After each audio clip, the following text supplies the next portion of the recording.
মই চোৱা চিতা কৰি আছিলোঁ হঠাৎ সিদিনা ৰাতি এই টোপনি জলতে কিবা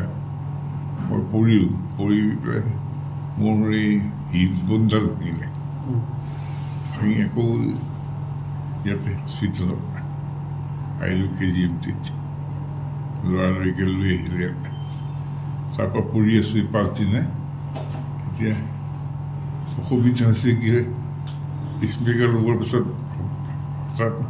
লগে লগে অপাৰেশ্যন কৰা কিবা কৰা সেইবিলাক বহুত সাৱধান হ'বলগীয়া হয় ডাক্তৰে তাকে আলোচনা বিলোচনা কৰি আছে তেখেতসকলে যিটো ভাল সেইটো কৰিব মই বিশ্বাস আৰু ৰাইজৰ আশীৰ্বাদ মোৰ শক্তি গতিকে এইখিনি হৈ পেলাই ভাল হৈ ওলাই যাম আকৌ গৈ পেলাই NRC ডাবিংখিনি কৰিবলৈ আছে সেইটো এতিয়া মনত চিন্তা আছে সেইখন ডাবিং কৰিব লাগিব চিনেমাখন তেতিয়াহে সম্পূৰ্ণ হ'ব এইবিলাক সৰুখিনি এই এক্সিডেণ্টৰ আগতে সেইখিনি ফটোশ্বুট কৰি আহিছোঁ আগদিনা ৰাতি আহি পেলাই সেইবিলাক হৈ গ'ল পোষ্টাৰ ফটোশ্বুট এতিয়া ডাবিং দিব আছে এতিয়া কেৱল ডাবিং দিব আছে ভাল হ'ব আপুনি তাকে বেয়া লাগিছে ৰাইজে তাৰপিছত আকৌ চিৰিয়েল এখন কৰি আছোঁ বোৱাৰী বুলি বাপ্পা হামেদৰ বেচাৰা বাপ্পাৰ বেয়া লাগিছে মানে আশা কৰি কাষ্টিং কৰিলোঁ 2 দিনমান কৰিলোঁ তাৰপিছত সদায় খবৰ লৈ আছে ভাল পাই কেতিয়া ভাল পাব দাদা পাইছে নে দাদা তাত বেছি বেয়াহে হৈ গৈ আছে মোৰ একো নহয় আপুনি সোনকালে সুস্থ হৈ যাব পাৰিব গৈ পেলাই আকৌ মই কামে কাজে লাগিব লাগে সেইটোৱে আশা কৰিছোঁ ৰাইজৰ আশীৰ্বাদে মোৰ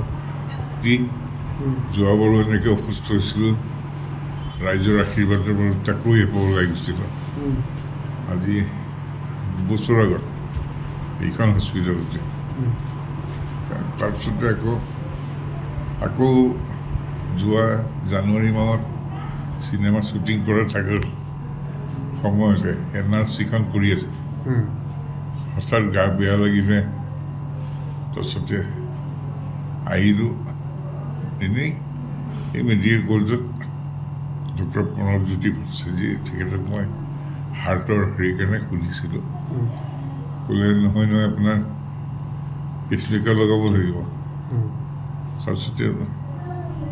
লগে পেচমেকাৰ লগালে তাতে সেইখিনি সময়ত চৰকাৰে মাননীয় মুখ্যমন্ত্ৰী মহোদয়ে মোক গতিকে পেচমেকাৰ এইটো কৰি দিলে চবেই জানে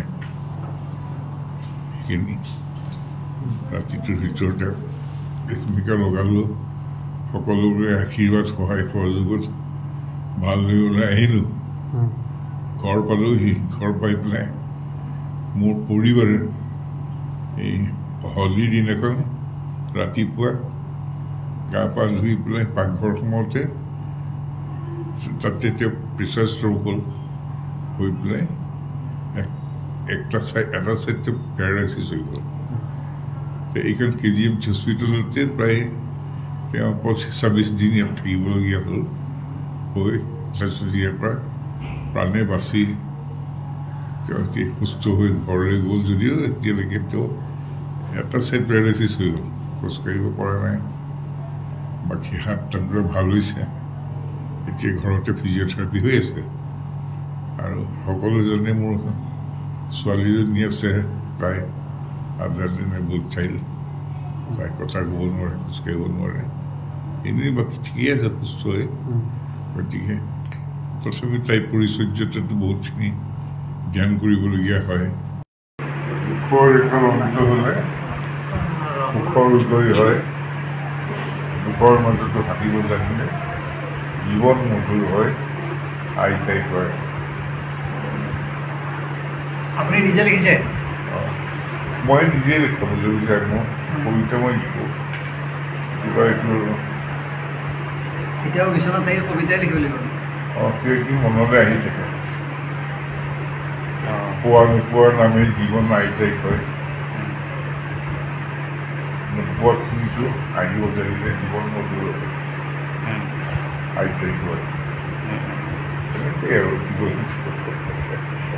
আপোনাক বেয়া পোৱা মানুহে নাই সকলোৱে আপোনাক ভাল পায় সকলোৱে আশীৰ্বাদ কৰিছে আপুনি মানে সোনকালে ভাল হৈ আহিবই। ধন্যবাদ। মই আকৌ ৰাইজৰ মাজলৈ যাবলৈ ৰৈ আছোঁ। আৰু আপোনাক মানে সকলোৱে বিচাৰে যে আপুনি